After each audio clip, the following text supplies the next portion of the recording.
hari ini cukup menyedihkan bagi Komnas Perlindungan Anak ya, karena ada sebuah lembaga atau institusi pendidikan yang begitu dikagumi, khususnya masyarakat Batu ya, dan masyarakat khususnya Jawa Timur.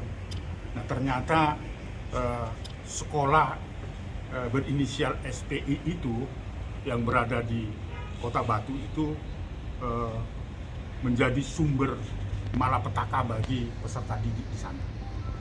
Apa itu? Ternyata di sana tersimpan kasus-kasus kejahatan seksual yang dilakukan oleh pemilik dari SPI itu, melakukan kejahatan seksual berulang-ulang kepada puluhan anak-anak yang pada masa anak-anak itu bersekolah di sana antara kelas 1, kelas 2, kelas 3 dan sampai pada anak itu lulus dari sekolah itu masih mengalami kejahatan seksual yang dilakukan oleh pemilik sekolah itu. Siapa pemilik sekolah itu? Sungguh mengagetkan bagi saya, karena kebetulan saya pernah mengenal beliau, berinisial JE. JE ini adalah, saya kira masyarakat di Kota Batu dan di Jawa Timur itu mengenal beliau, tetapi perilakunya adalah perilaku masuk dalam kejahatan luar biasa karena melakukan kejahatan seksual terhadap peserta didiknya sampai usia dewasa. Jadi artinya bukan hanya sekali dilakukan, tetapi berulang-ulang, dan itu dilakukan di lokasi di mana anak itu dididik, yang seyogianya adalah menjadi entrepreneur, menjadi anak-anak yang berkarakter. Tetapi karena perilaku si pengelola ini mengakibatkan anak sekarang ini berada dalam situasi yang sangat menyedihkan.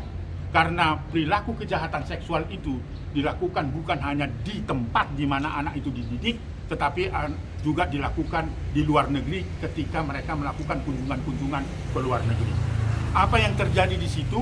Laporan yang terkonfirmasi, selain kejahatan seksual yang berulang-ulang, korbannya adalah sejak anak-anak itu SMA di sana, tetapi juga melakukan kejahatan fisik, memukul, menendang, ya, memaki, termasuk kekerasan verbal dan seterusnya, termasuk kekerasan yang sifatnya ekonomi. Mereka dibungkus untuk bersekolah, tetapi ternyata mereka dipekerjakan melebihi jam kerja dan menghasilkan uang yang begitu banyak, tetapi mereka tidak mendapatkan upah yang layak atau imbalan yang layak. Jadi artinya apa? Data yang terkonfirmasi dari korban ini kepada Komnas Perlindungan Anak ada 3 hal: terjadi kejahatan seksual di sana berulang-ulang, terjadi eksploitasi ekonomi, artinya memanfaatkan anak untuk dipekerjakan, terjadi juga kekerasan fisik yang dilakukan oleh pengelola sana. Oleh karena itu hari ini bagi saya adalah menyedihkan, karena ini adalah sekolah yang sangat dibangga-banggakan oleh pemerintah Kota Batu dan Jawa Timur, tetapi ternyata menyimpan kejahatan-kejahatan yang luar biasa yang dapat mencederai dan menghambat anak-anak menjadi bertumbuh dan berkembang dengan baik. Jadi saya kira hari ini kami diterima oleh SPKT untuk melaporkan ini adalah bagian dari penegakan hukum. Tentu semua orang yang merasa dirugikan, termasuk anak-anak ini, Komnas Perlindungan Anak bersama dengan korban melaporkan ini supaya ini menjadi pelajaran bagi semua orang, tetapi paling tidak ada penegakan hukum agar ini persoalan ini bisa terang benderang dan sebagainya. Pak Haris, ini dilakukan sejak kapan dan kemudian? Jadi itu adalah di akhir 2020 masa COVID-19. Korbannya total berapa? Korbannya yang terkonfirmasi yang ada di Komnas Perlindungan Anak 15 sekarang. 3 diantaranya ini yang hadir sekarang, karena mereka sudah kembali di masing-masing karena peserta didik itu adalah berasal dari beberapa daerah, dari keluarga-keluarga miskin yang seyogianya adalah membantu untuk anak-anak miskin itu bisa berprestasi dan sebagainya. Tetapi ternyata dieksploitasi secara seksual, ekonomi dan sebagainya. Ada yang dari Palu, ya, ada yang dari Kalimantan Barat, ada yang dari Kudus, ada yang Blitar, dan ada yang dari Kalimantan Timur, Sangatta dan sebagainya.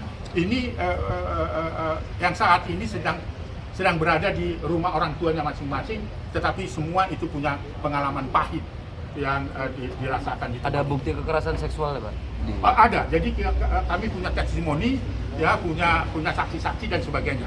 Jadi lengkap ya. Jadi itu artinya Komnas Perlindungan Anak hadir di sini itu karena memang datanya terkonfirmasi, termasuk kekerasan fisiknya, eksploitasi ekonominya, termasuk kekerasan seksualnya dan testimoni. Testimoni dari korban-korban itu. Dan itu bisa dilihat secara media, multimedia bahwa kesaksian itu adalah pembenaran. Awal kebukanya gimana Pak? Setelah lama dari 2000? Awalnya ya tentu karena ada suatu tekanan yang sangat luar biasa yang terus tersimpan. Itulah artinya ketika anak mengalami kejahatan seksual itu tidak pernah bisa terlupakan, tetapi terus menjadi tekanan psikologis. Akhirnya itu dilaporkan dan disampaikan ke Komnas Perlindungan Anak 1 minggu yang lalu. Setelah 1 minggu yang lalu kita gali, kita investigasi, kita konfirmasi data itu sampai ada tim kita yang mendatangi misalnya ke Poso, ke Palu, ke Blitar dan sebagainya. Tadi malam baru pulang hampir jam berapa ya dari Blitar, tapi karena ibu si korban itu dalam keadaan sakit. Langsung 3 anak itu apa satu persatu? Ya tentu dia bisa dikenakan 3 pasal berlapis tadi. Kekerasan seksual ya, ancamannya di pasal 82 dari Undang-Undang 35 tahun 2014 dan Undang-Undang 17 tahun 2016 itu bisa dihukum maksimal seumur hidup ya. Bahkan kalau itu terbukti dilakukan berulang-ulang bisa dikebiri. Lalu kemudian pasal eksploitasi ekonomi itu bisa di pasal 81, kekerasan atau kekerasan fisik itu di pasal 80 dari Undang-Undang 35 tahun 2014. Artinya bahwa si pelaku JE ini bisa dikenakan 3 pasal berlapis. Ini serius persoalannya. Ini serius persoalannya, bukan persoalan semata-mata kasus tindak pidana biasa aja. Ini sudah luar biasa. Karena ketika melakukan kejahatan seksual berulang-ulang berdasarkan Undang-Undang 17 tahun 2016 itu adalah merupakan extraordinary crime dan harus diselesaikan dengan luar biasa pula dan cepat. Itulah artinya saya mengapresiasi SPKT Polda Jatim ini kerja cepat dan memberikan respon terhadap laporan itu karena ini merupakan kejahatan luar biasa. Kemungkinan lebih dari 15.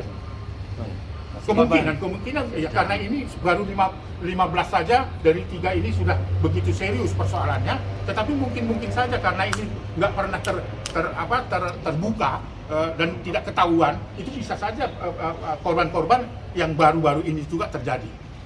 Dan bisa saja bukan hanya si JE, tapi mungkin juga adalah pelaku-pelaku lain. Tadi itu kita serahkan kepada Polda Jatim, khususnya di nanti dalam proses pemeriksaan. Tiga orang ini dari mana saja, Pak? Dari Kudus, dari Kalimantan, Poso, terus satu lagi dari Kalimantan Timur. Jadi mereka ini peserta didik itu dari seluruh provinsi dan dari 6 agama ya. Itu saya kira teman-teman ya. Jadi sekali lagi ini adalah kejahatan luar biasa yang harus dipertanggungjawabkan JE ya. Nah, tentu kita serahkan proses hukumnya di pihak kepolisian nanti apa yang akan terjadi. Proses selanjutnya dari polisi